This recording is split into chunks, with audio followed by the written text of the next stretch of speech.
Assalamualaikum warahmatullahi wabarakatuh. Kami dari kelompok 4 akan mempresentasikan hasil kerja kelompok kami. Sebelumnya, perkenalkan nama saya Widya Putri Aditya dan rekan saya yang bernama.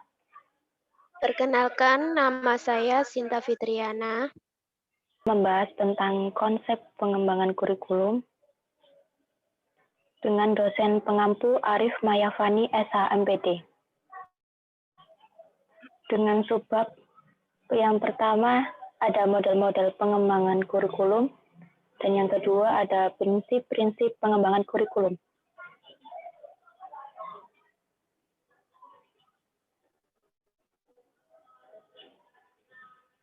Model-model pengembangan kurikulum.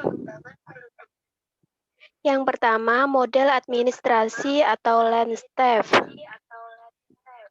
Model administrasi merupakan pola pengembangan kurikulum yang paling awal dan mungkin yang paling dikenal. Langkah-langkah model administrasi. Yang pertama, administrator pendidikan membentuk komisi pengarah. Yang kedua, komisi pengarah bertugas merumuskan rencana umum, mengembangkan prinsip sebagai pedoman, dan menyiapkan suatu pernyataan filosofi dan tujuan-tujuan untuk seluruh wilayah sekolah. Yang ketiga, membentuk komisi kerja membangun kurikulum yang bertugas mengembangkan kurikulum secara operasional, mencakup keseluruhan komponen kurikulum, dengan mempertimbangkan landasan dan prinsip pengembangan kurikulum. Jadi, dari uraian model pengembangan kurikulum administrasi kita dapat menandai adanya dua kegiatan di dalamnya. Yang pertama, menyiapkan seperangkat dokumen kurikulum baru. Yang kedua, menyiapkan implementasi dokumen. Jadi, model administrasi membutuhkan kegiatan penyiapan para pelaksana kurikulum melalui berbagai bentuk pelatihan agar dapat melaksanakan kurikulum dengan baik. Yang kedua, model grassroots. Model grassroots cenderung berlaku dalam sistem pendidikan kurikulumnya yang bersifat desentralisasi atau memberikan peluang terjadinya desentralisasi sebagian. Ada 4 prinsip di dalam model grassroots. Yang pertama, kurikulum akan bertambah baik hanya kalau kompetensi profesional guru bertambah baik. Yang kedua, kompetensi guru akan menjadi bertambah baik hanya kalau guru menjadi personil yang dilibatkan dalam masalah perbaikan kurikulum. Yang ketiga, jika para guru bersama menanggung bentuk-bentuk yang menjadi tujuan yang dicapai dalam memilih, mendefinisikan, dan memecahkan masalah yang dihadapi, serta dalam memutuskan dan menilai hasil keterlibatan mereka akan dapat lebih terjamin. Yang keempat, sebagai orang yang bertemu dalam kelompok tatap muka, mereka akan mampu mengerti satu dengan yang lain dengan lebih baik. Jadi, untuk dapat menjadi pengembang kurikulum yang handal, guru dituntut untuk memiliki sejumlah kemampuan dalam rangka memberikan atau membentuk kompetensi guru. Maka, guru harus diberikan kesempatan untuk terlibat langsung menghadapi atau memecahkan masalah-masalah kurikulum. Next.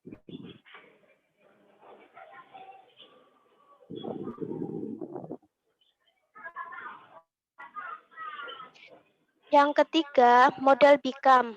Menurut ahli Carl Roger, model pengembangan kurikulum disebut dengan model relasi interpersonal Roger. Ada 4 tahapan pembuatan keputusan. Yang pertama, memutuskan arena pengembangan kurikulum, keputusan yang menjabarkan ruang lingkup upaya pengembangan. Memilih dan melibatkan personalia pengembangan kurikulum, suatu keputusan yang menetapkan personalia upaya pengembangan kurikulum. Yang ketiga, pengorganisasian dan prosedur pengembangan kurikulum dengan kegiatan. Yang keempat, implementasi kurikulum dan evaluasi kurikulum. Untuk yang implementasi kurikulum adalah kegiatan untuk menerapkan kurikulum seperti yang sudah diputuskan dalam ruang lingkup pengembangan kurikulum. Sedangkan yang evaluasi kurikulum, kegiatan yang memilih 4 dimensi, yaitu yang pertama, evaluasi guru-guru yang menggunakan kurikulum. Yang kedua, evaluasi rancangan kurikulum. Yang ketiga, evaluasi hasil belajar pembelajaran. Yang keempat, evaluasi sistem pengembangan kurikulum. Selanjutnya, model arah terbalik tabah. Model pengembangan kurikulum ini terbalik dari yang lazim dilaksanakan, yaitu dari biasanya dilakukan secara deduktif dibalik menjadi induktif. Ada 5 prinsip dalam model terbalik. Mohon maaf itu salah dalam penulisan. Yang pertama, membuat unit-unit percobaan, yaitu suatu kegiatan membuat eksperimen unit-unit percobaan melalui kelompok guru yang dijadikan contoh, melalui penyajian dalam tingkat tertentu dan pokok bahasan tertentu dengan pengamatan yang seksama. Yang kedua, menguji unit eksperimen, yaitu kegiatan untuk menguji ulang unit yang telah digunakan oleh guru yang membuatnya di kelas guru itu sendiri. Yang ketiga, merevisi dan mengkonsolidasi, yaitu kegiatan lanjutan uji coba. Merevisi itu berarti mengadakan perbaikan dan penyempurnaan pada unit yang dicobakan sehingga dapat dijadikan suatu kurikulum umum untuk semua jenis kelas. Sedangkan untuk yang mengkonsolidasi itu berarti mengadakan penyimpulan tentang hasil percobaan yang memungkinkan digunakannya unit tersebut dalam lingkup yang lebih luas.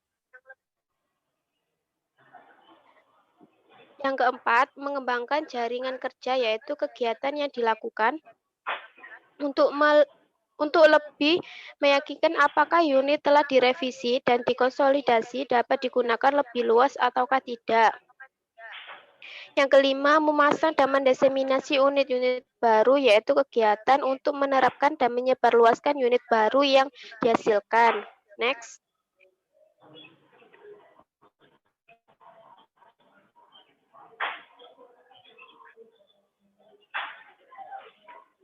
Yang terakhir, model Roger.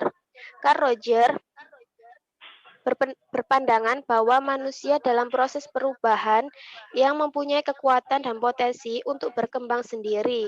Berdasarkan pandangan tentang manusia, maka Roger mengemukakan model pengembangan kurikulum yang disebut dengan model relasi internasional Roger. Ada 4 langkah pengembangan kurikulum. Yang pertama, pemilihan satu sistem pendidikan sasaran. Yang kedua, pengalaman kelompok yang intensif bagi guru. Yang ketiga, pengembangan suatu pengalaman kelompok yang intensif bagi satu kelas atau unit pelajaran. Yang keempat, melibatkan orang tua dalam pengalaman kelompok yang intensif. Next.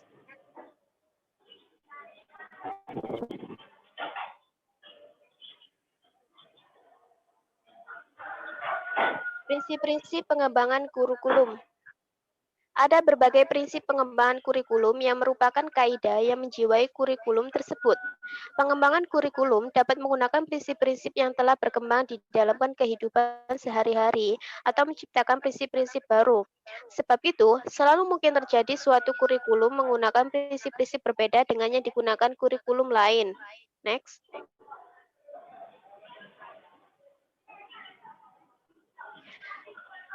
Macam-macam prinsip. Yang pertama, prinsip umum. Prinsip umum biasanya digunakan hampir dalam pengembangan kurikulum dimanapun dan merujuk pada prinsip yang harus diperhatikan dalam kurikulum secara tersendiri. Pengembangan kurikulum sebagai totalitas dari gabungan komponen yang membangunnya. Sedangkan prinsip khusus hanya berlaku di tempat dan di situasi tertentu, merujuk pada prinsip yang digunakan oleh pengembangan kurikulum secara tersendiri. Next. 5 prinsip umum. Yang pertama, prinsip relevansi. Relevansi berarti sesuai antara komponen tujuan, isi atau pengalaman belajar, organisasi dan evaluasi kurikulum, dan juga sesuai kebutuhan masyarakat, baik dalam pemenuhan tenaga kerja maupun warga masyarakat yang diidealkan.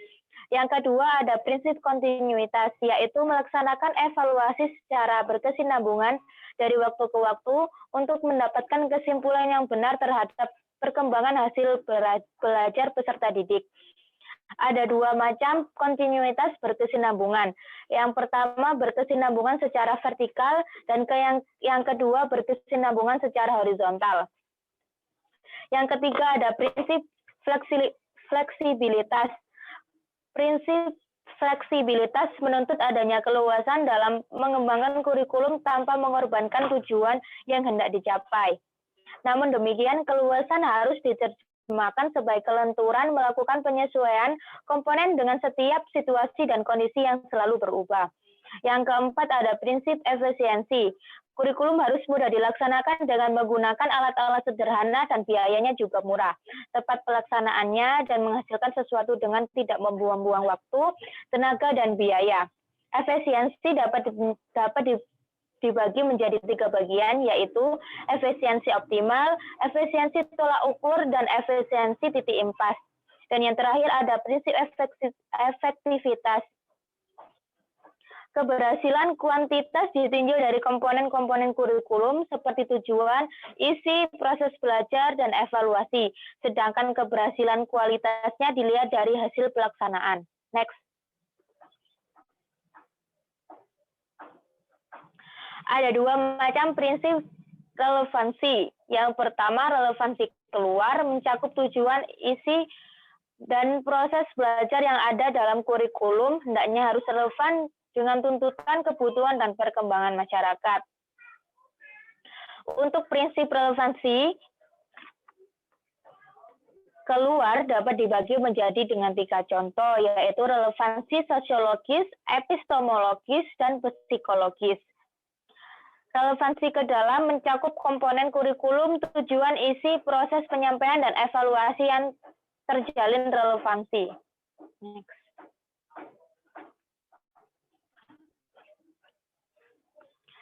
Ada 2 macam prinsip kontinuitas berkesinambungan. Yang pertama, berkesinambungan secara vertikal, bertahap atau berjenjang dalam artian antara jenjang pendidikan yang satu dengan jenjang pendidikan yang lebih tinggi tanpa ada jarak di antara keduanya. Yang kedua, ada berkesinambungan secara horizontal. Dapat diartikan berkelanjutan terhadap pengembangan kurikulum, jenjang pendidikan, dan tingkat atau kelas yang sama tidak terputus-putus dan terpadu.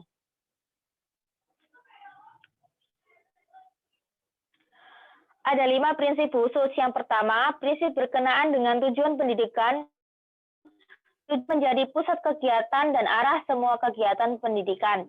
Tujuan pendidikan mencakup tujuan yang bersifat umum atau berjangka panjang, jangka menengah, dan jangka pendek. Yang kedua, prinsip berkenaan dengan isi pendidikan, memilih isi pendidikan yang sesuai dengan kebutuhan pendidikan yang telah ditentukan para perencana kurikulum. Yang ketiga, prinsip berkenaan dengan pemilihan belajar mengajar. Yang keempat, prinsip berkenaan dengan pemilihan media dan alat pengajaran. Proses belajar mengajar yang baik perlu didukung oleh penggunaan media dan alat-alat bantu pengajaran yang tepat. Dan yang kelima, prinsip berkenaan dengan pemilihan kegiatan penilaian yang merupakan bagian integral dari pengajaran.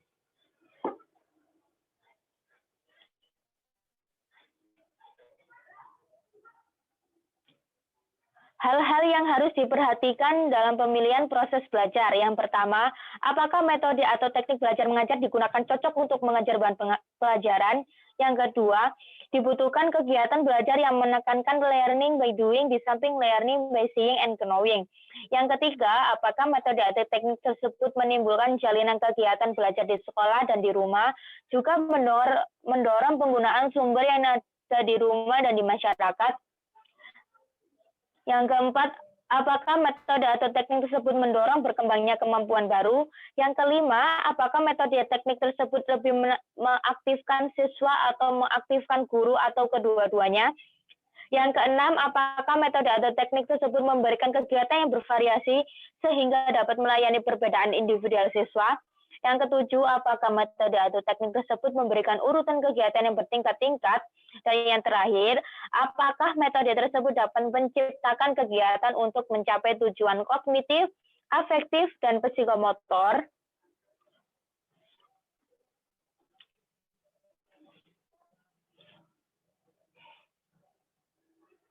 Oke, sekian presentasi dari kami. Jika ada yang belum paham, silakan ketik pada forum diskusi di bawah ini. Mohon maaf jika ada salah kata maupun perbuatan. Nun wal kolami wa mayasurun. Wassalamualaikum warahmatullahi wabarakatuh.